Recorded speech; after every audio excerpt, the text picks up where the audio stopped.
Imagínate de pie al borde de un vasto bosque primordial. El dosel bloquea el sol, creando una oscuridad impenetrable que tanto aterroriza como atrae. Este bosque no es un lugar en ningún mapa, es el paisaje de tu mente inconsciente, un reino tan vasto y misterioso que la mayoría pasa toda su vida evitando sus profundidades. Sin embargo, dentro de esta oscuridad yace todo lo que has olvidado, reprimido, negado, y todo lo que aún tienes que llegar a ser. Tus mayores miedos y tu potencial más sublime residen aquí, lado a lado, esperando a que reconozcas su existencia. La mayoría de la humanidad vive en la periferia de este bosque, construyendo elaboradas aldeas de distracción y rutina, sin aventurarse nunca más allá de los senderos bien iluminados de la conciencia. Construimos nuestras identidades como fortalezas, defendiéndonos contra los susurros de las sombras. Llenamos nuestros días de ruido para ahogar la voz sutil que habla en símbolos y sincronicidades. Nos hemos convencido de que lo que podemos ver, medir y controlar es todo lo que existe, y al hacerlo, hemos desterrado la mitad de nuestra realidad psíquica al reino de lo olvidado. El precio de este destierro es elevado. Lo que nos negamos a enfrentar no desaparece, se fortalece en la oscuridad. Las energías que negamos no se disipan, se acumulan, se distorsionan y eventualmente irrumpen en nuestras vidas conscientes de maneras que no podemos anticipar ni controlar. Depresión, ansiedad, comportamientos compulsivos, miedos inexplicables, enfermedades psicosomáticas, estos no son simplemente desequilibrios químicos o patrones de pensamiento defectuosos. Son mensajes del inconsciente, comunicaciones encriptadas de las partes exiliadas de nosotros mismos, desesperadamente tratando de ser escuchadas. Como observó Jung en El hombre moderno en busca de un alma, el inconsciente no es solo malvado por naturaleza, también es la fuente del bien más elevado, no solo oscuro sino también luz, no solo bestial, semihumano y demoníaco, sino también sobrehumano, espiritual y en el sentido clásico de la palabra, divino. Negar el inconsciente no es meramente empobrecer nuestra experiencia, es cortarnos de la misma fuente de nuestra vitalidad, creatividad y sabiduría. Los antiguos griegos, con su profunda perspicacia psicológica, entendieron esta verdad fundamental. En el templo de Apolo en Delfos estaba inscrita la famosa máxima: «Conócete a ti mismo». Esto no era una invitación al mero autoanálisis intelectual o a la introspección superficial. Era un imperativo sagrado para descender a las profundidades de la propia psique, para enfrentar la naturaleza más íntima del propio ser. Sócrates, llevando esta sabiduría adelante, declaró que una vida sin examen no merece ser vivida.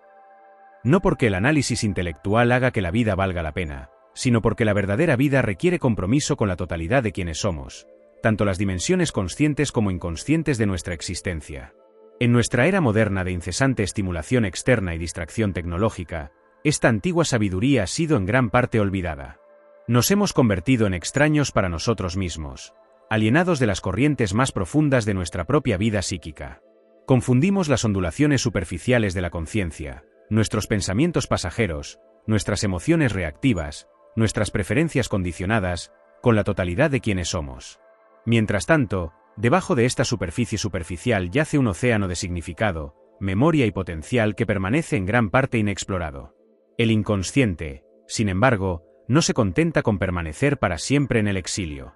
Nos habla constantemente a través de los sueños, a través de intuiciones repentinas, a través de coincidencias significativas que Jung denominó sincronicidades, a través de nuestras atracciones y aversiones inexplicables, a través de nuestros lapsus linguae, a través de los símbolos que resuenan con nosotros a un nivel más allá de la comprensión racional. Estos no son fenómenos aleatorios, son el lenguaje a través del cual el inconsciente intenta comunicarse con la conciencia. Considera el sueño, ese viaje nocturno al reino inconsciente que cada uno de nosotros emprende, lo recordemos o no. Los sueños no son mera estática neurológica o disparos aleatorios de un cerebro en reposo. Son, como reconoció Jung, comunicaciones intencionales del inconsciente, intentos de compensar la unilateralidad de nuestra actitud consciente, de llamar nuestra atención sobre aspectos de nuestra situación que hemos pasado por alto o negado. Cuando sueñas con una casa con habitaciones inexploradas, tu inconsciente te está mostrando aspectos de tu personalidad que permanecen sin desarrollar. Cuando sueñas que te persiguen, tu inconsciente está revelando de que estás huyendo en tu vida despierta. Cuando sueñas con volar, tu inconsciente está insinuando tu capacidad de trascendencia. Estos no son símbolos arbitrarios, son los jeroglíficos de un lenguaje antiguo y profundo que habla directamente a las profundidades de quienes somos. ¿Por qué entonces ignoramos tan a menudo estas comunicaciones? ¿Por qué descartamos nuestros sueños como insignificantes, nuestras intuiciones como irracionales, nuestras sincronicidades como meras coincidencias. La respuesta radica en lo que Jung llamó la inflación de la conciencia, la creencia arrogante de que la mente racional y analítica es la autoridad suprema y única en la psicología humana. Esta inflación, producto de la Ilustración y la Revolución científica, ha llevado a una devaluación sin precedentes del inconsciente y a un empobrecimiento correspondiente del espíritu humano. La gran ironía es que esta misma inflación nos ciega a los límites de la propia conciencia. La mente consciente, con toda su brillantez, solo puede enfocarse en una pequeña fracción de la información disponible para nosotros en cualquier momento dado.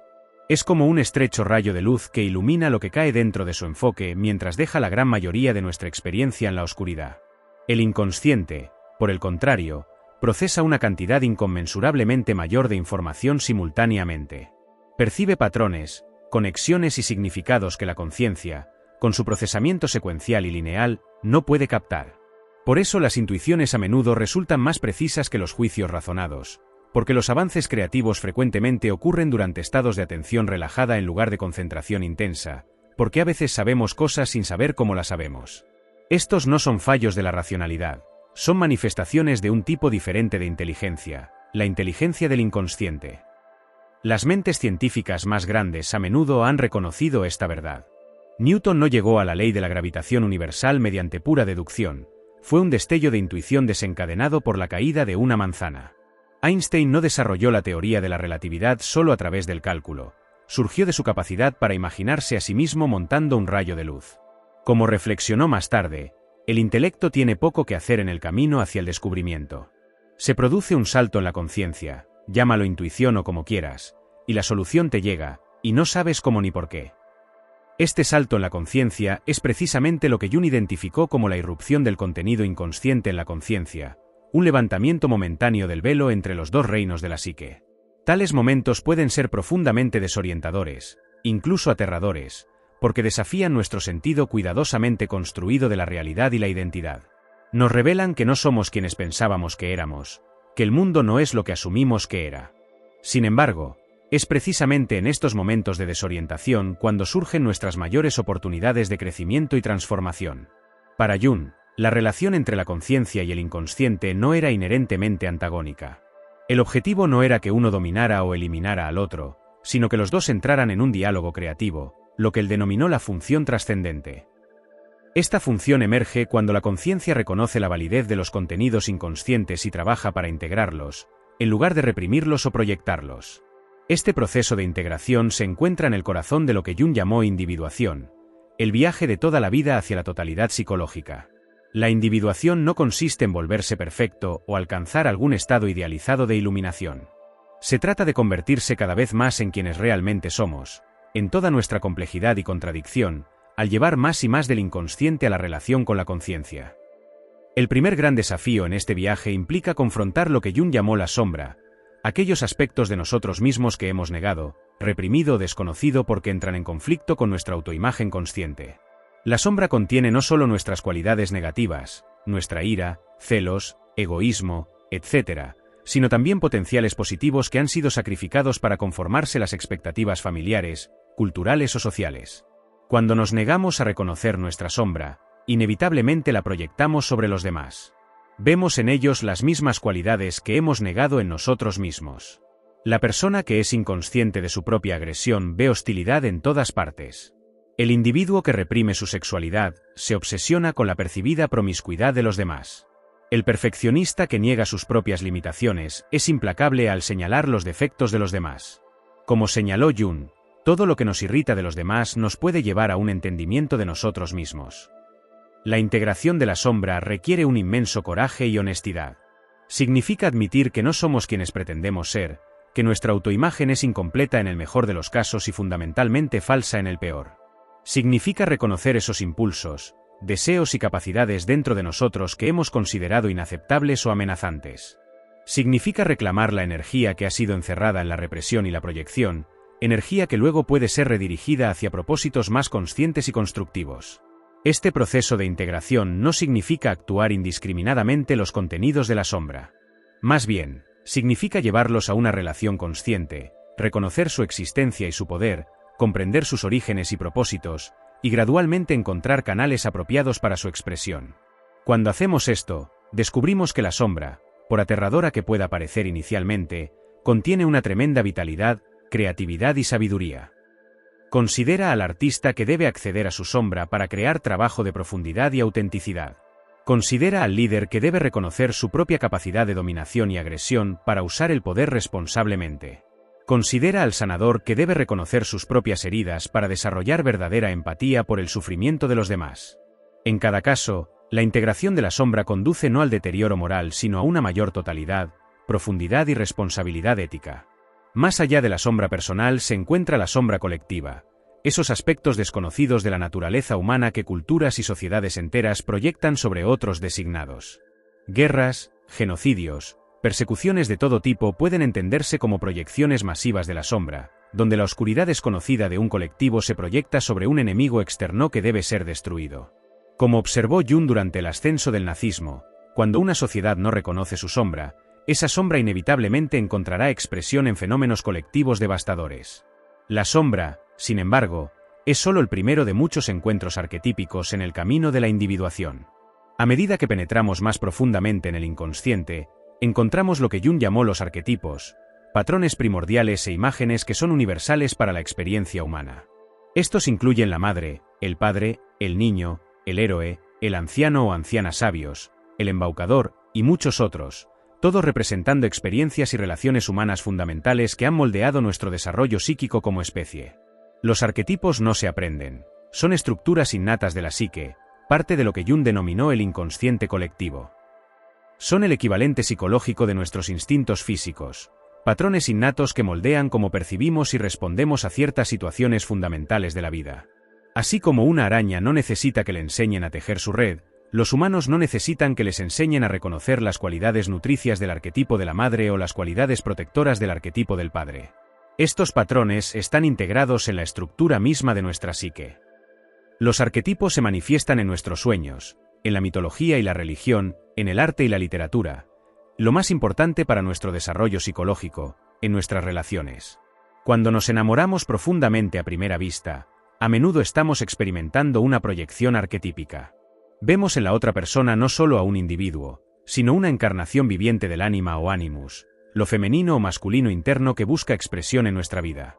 Cuando sentimos una admiración o aversión inexplicable hacia una persona mayor, podemos estar respondiendo a ellos como portadores del arquetipo del anciano sabio o el padre terrible.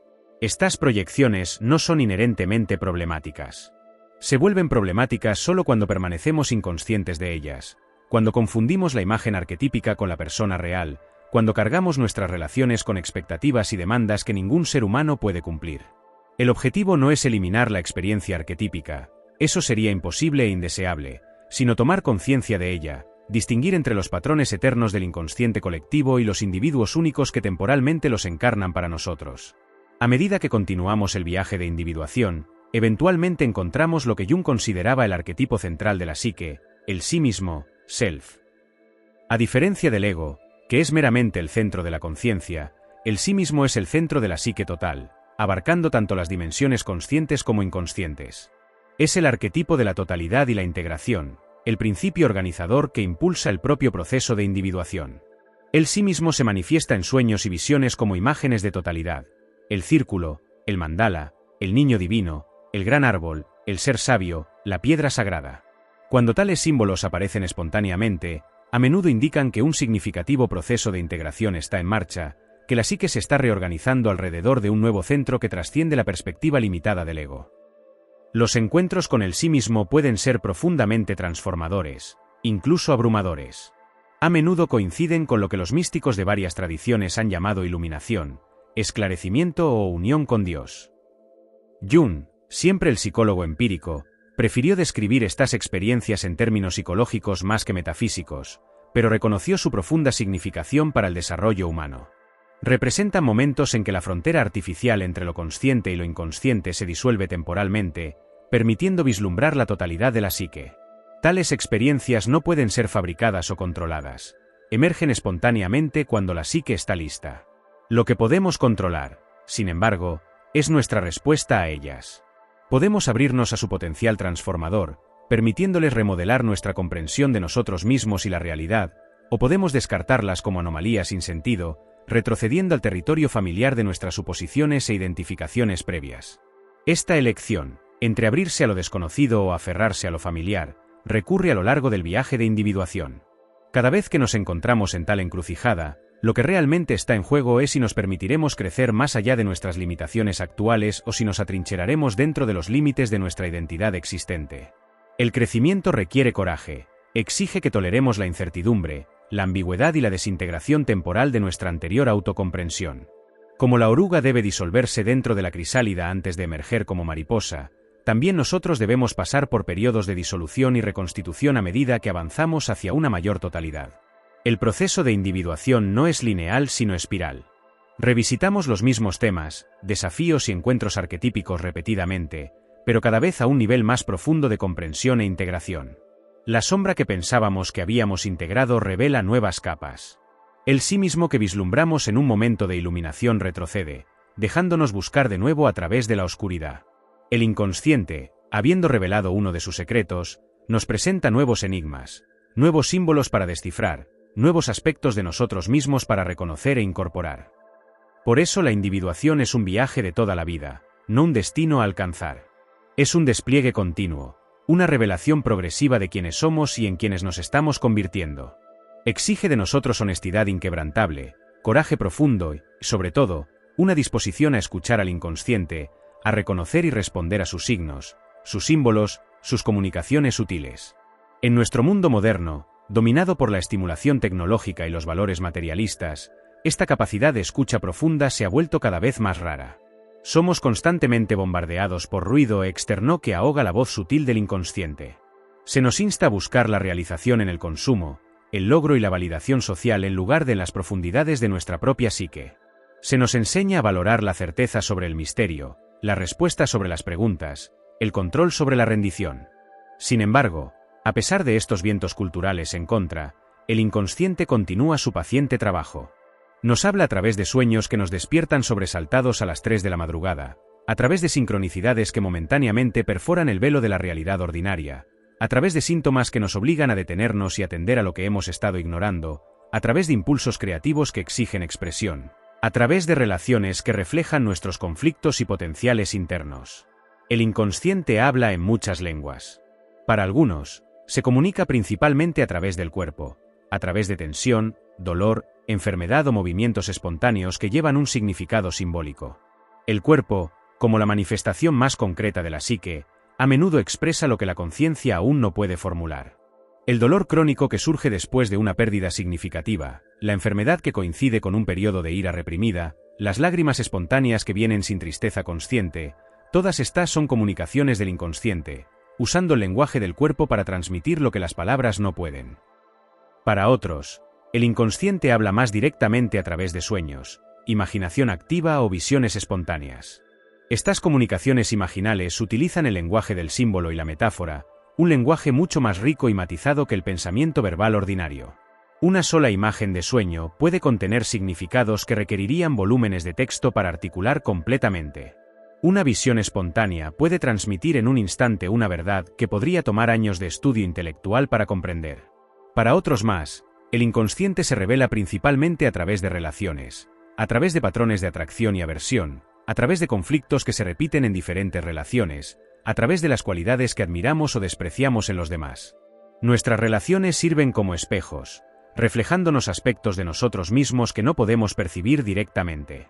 Las cualidades que desencadenan intensas reacciones emocionales en nosotros, ya sean positivas o negativas, son a menudo proyecciones de nuestros propios contenidos inconscientes. Y para muchos, el inconsciente se comunica a través de sincronicidades, coincidencias significativas que desafían la explicación causal convencional. Piensas en alguien por primera vez en años, y te llaman ese mismo día. Abres un libro al azar, y tus ojos caen exactamente en el pasaje que habla de tu dilema actual. Encuentras repetidamente el mismo símbolo inusual o secuencia numérica durante un periodo de transición significativa. Estas sincronicidades no son meras coincidencias. Son momentos en que el mundo interior de la realidad psíquica y el mundo exterior de los eventos físicos se alinean momentáneamente, revelando la unidad subyacente que trasciende esta aparente división. Cualquiera que sea la forma que tomen estas comunicaciones, comparten ciertas cualidades. Vienen sin ser invitadas, emergiendo espontáneamente en lugar de a través de la voluntad o intención consciente.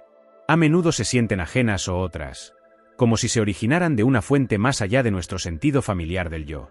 Frecuentemente llevan una carga emocional, un sentido de significación que excede su contenido aparente. Y típicamente nos presentan algo nuevo, una intuición, perspectiva o posibilidad que nuestra mente consciente no había considerado previamente.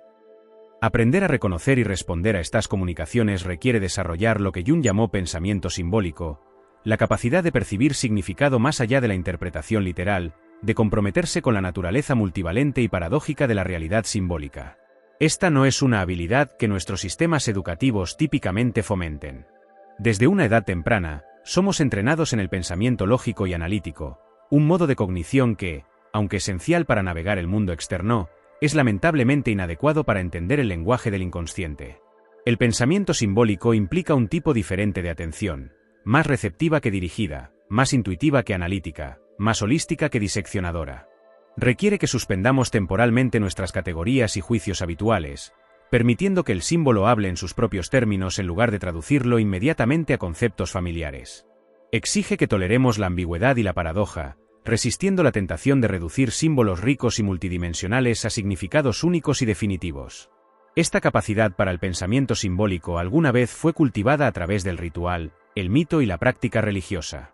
Las sociedades tradicionales reconocieron que la conciencia racional, con toda su utilidad, puede acceder solo a una pequeña porción de la realidad. Desarrollaron métodos sofisticados para interactuar con el inconsciente, búsquedas de visión, ceremonias de iniciación, viajes chamánicos, prácticas contemplativas, todos diseñados para facilitar la comunicación entre las dimensiones conscientes e inconscientes de la psique. En nuestra era secular y racionalista, muchos de estos caminos tradicionales se han perdido o degradado. Sin embargo, la necesidad de comunicación con el inconsciente sigue siendo tan vital como siempre. Sin esta conexión, nos volvemos cada vez más unilaterales, identificándonos exclusivamente con la racionalidad consciente mientras proyectamos los aspectos desconocidos de nuestra psique sobre otros o los experimentamos como síntomas. El resultado es una existencia fragmentada, quizás intelectualmente sofisticada, pero emocionalmente empobrecida y espiritualmente estéril. El restablecimiento de una conexión viva entre la conciencia y el inconsciente es, por lo tanto, no meramente un objetivo terapéutico personal sino un imperativo cultural. Como escribió Jung en el Yo no descubierto, el inconsciente quiere fluir hacia la conciencia para alcanzar la luz, pero al mismo tiempo se frustra continuamente a sí mismo, porque preferiría permanecer inconsciente. Es decir, Dios quiere convertirse en hombre, pero no del todo. Esta naturaleza paradójica del inconsciente, buscando y resistiendo simultáneamente la conciencia, refleja la tensión fundamental en el corazón del desarrollo humano. El crecimiento requiere que expandamos nuestra conciencia para incluir más de lo que ha sido inconsciente. Sin embargo, esta misma expansión amenaza la identidad estable que hemos construido. Anhelamos y tememos una mayor totalidad, sabiendo intuitivamente que requerirá la muerte de quienes hemos sido y el nacimiento de quienes nos estamos convirtiendo. Esta tensión no puede resolverse mediante la fuerza o el control. El inconsciente no puede ser conquistado, subyugado o eliminado. Tampoco puede ser completamente integrado en la conciencia. Siempre permanecerán aspectos de la psique que trascienden nuestra comprensión consciente. Lo que puede cambiar, sin embargo, es la naturaleza de la relación entre la conciencia y el inconsciente, de una de mutua sospecha y sabotaje a una de diálogo creativo y colaboración. El primer paso en establecer este diálogo es simplemente reconocer que el inconsciente existe, que hay más en nosotros de lo que sabemos conscientemente, que somos influenciados por fuerzas y factores más allá de nuestra conciencia inmediata, que nuestro sentido del yo y la realidad es parcial y construido en lugar de completo y dado. Este reconocimiento, simple como puede sonar, representa un cambio profundo del paradigma cartesiano que ha dominado el pensamiento occidental durante siglos. El segundo paso es crear espacio y tiempo para que el inconsciente hable. Esto significa cultivar periodos de silencio receptivo en medio del ruido de la vida moderna. Momentos en que no estamos ni produciendo ni consumiendo, ni entreteniéndonos ni siendo entretenidos, ni logrando metas ni resolviendo problemas. Significa permitirnos soñar despiertos, preguntarnos, estar ociosos en una cultura que ve la ociosidad como pecado. Significa reconocer que nuestro valor no depende de nuestra productividad, que nuestro valor no radica en lo que hacemos sino en quienes somos. El tercer paso es aprender el lenguaje del inconsciente, la gramática de los símbolos, la sintaxis de los sueños, el vocabulario de los arquetipos. Este aprendizaje no es principalmente intelectual, sino experiencial. Viene a través de prestar atención a nuestros sueños, registrarlos, reflexionar sobre ellos con el tiempo. Viene a través de notar los patrones en nuestras reacciones emocionales, nuestras atracciones y aversiones, nuestras imágenes y fantasías espontáneas. Viene a través de observar las sincronicidades, esas coincidencias significativas que momentáneamente revelan las conexiones ocultas entre la psique y el mundo. Y el cuarto paso es responder a las comunicaciones del inconsciente, no con aceptación pasiva de cada impulso o imagen, sino con compromiso activo, discernimiento e integración. Esta respuesta puede tomar muchas formas: expresión creativa a través del arte, la música, la escritura o el movimiento, acción simbólica que honra el mensaje de un sueño o intuición, cambios en nuestra vida externa que se alinean más auténticamente con nuestra verdad interior, o simplemente un cambio de actitud hacia aspectos de nosotros mismos o de otros que habíamos rechazado o idealizado previamente. A lo largo de este proceso, debemos recordar que el objetivo no es eliminar el inconsciente o hacer que todo sea consciente. Tal objetivo sería tanto imposible como indeseable. El inconsciente no es un problema a resolver, sino un misterio con el que comprometerse, un manantial de vitalidad, creatividad y sabiduría que nunca puede agotarse. El objetivo es más bien establecer un límite más fluido y permeable entre las dimensiones conscientes e inconscientes, permitiendo una mayor comunicación y colaboración mientras se mantienen las cualidades y funciones distintivas de cada una. Esta relación más equilibrada entre las dimensiones conscientes e inconscientes de la psique conduce a lo que Jung llamó la función trascendente, la emergencia de una tercera posición que trasciende los opuestos de conciencia e inconsciencia, racionalidad e irracionalidad, luz y sombra. Esta función trascendente se manifiesta como una conciencia expandida que puede contener la paradoja y la contradicción, que puede percibir la verdad parcial en perspectivas opuestas, que puede navegar la complejidad sin reducirla a un pensamiento simplista de o esto o lo otro. A medida que esta función trascendente se desarrolla, experimentamos un creciente sentido de totalidad y autenticidad. Nos sentimos menos fragmentados, menos divididos contra nosotros mismos. Nos volvemos más capaces de contener y expresar toda la gama de la experiencia humana: alegría y tristeza, amor e ira, fuerza y vulnerabilidad, certeza y duda. Desarrollamos lo que Jung llamó un punto de vista fuera del ego, una conciencia que no está centrada en nuestra identidad personal limitada, sino en la totalidad más grande del sí mismo. Este cambio de centro no significa abandonar la racionalidad o la responsabilidad consciente. Por el contrario, significa que nuestras facultades racionales ahora pueden operar al servicio de una visión más completa de la realidad, una que incluye tanto lo visible como lo invisible, lo conocido y lo desconocido, las dimensiones personales y transpersonales de la existencia. Nuestra conciencia se vuelve más flexible, más inclusiva, más capaz de adaptarse a la infinita complejidad de la vida sin recurrir a categorizaciones rígidas o simplificaciones defensivas. Desde este punto de vista más integrado, podemos relacionarnos con el mundo de maneras que son simultáneamente más auténticas y más efectivas. Estamos menos impulsados por complejos inconscientes y proyecciones, menos identificados con personas y roles rígidos, menos susceptibles al contagio de movimientos colectivos y psicosis de masas. Podemos ver a los demás con mayor claridad, no como pantallas para nuestras proyecciones, sino como compañeros de viaje en el camino de la individuación, cada uno con su propia combinación única de luz y sombra, dinámicas conscientes e inconscientes. Esta claridad de percepción se extiende también a nuestra relación con los mundos social y natural más amplios. Nos volvemos más sintonizados con los factores inconscientes que operan en nuestras instituciones culturales, sistemas políticos y desarrollos tecnológicos. Podemos reconocer cuando una sociedad está en las garras de una proyección colectiva de la sombra o posesión arquetípica. Podemos discernir las dimensiones simbólicas de las crisis ambientales, viéndolas no solo como problemas físicos que requieren soluciones técnicas, sino como manifestaciones de una profunda desconexión entre la conciencia humana y el mundo natural. El viaje de individuación no es, por tanto, meramente un camino de desarrollo personal, sino una contribución a la evolución de la conciencia colectiva. Como Jung enfatizó frecuentemente, los individuos que emprenden el difícil trabajo de confrontar su propio inconsciente contribuyen así a la transformación de lo colectivo. Cada persona que integra una porción de su sombra reduce la cantidad total de sombra inconsciente operando en el mundo. Cada individuo que establece una conexión viva con el sí mismo abre un camino que otros pueden seguir. Esta es la profunda significación de reconocer las señales a través de las cuales tu inconsciente está intentando comunicarse.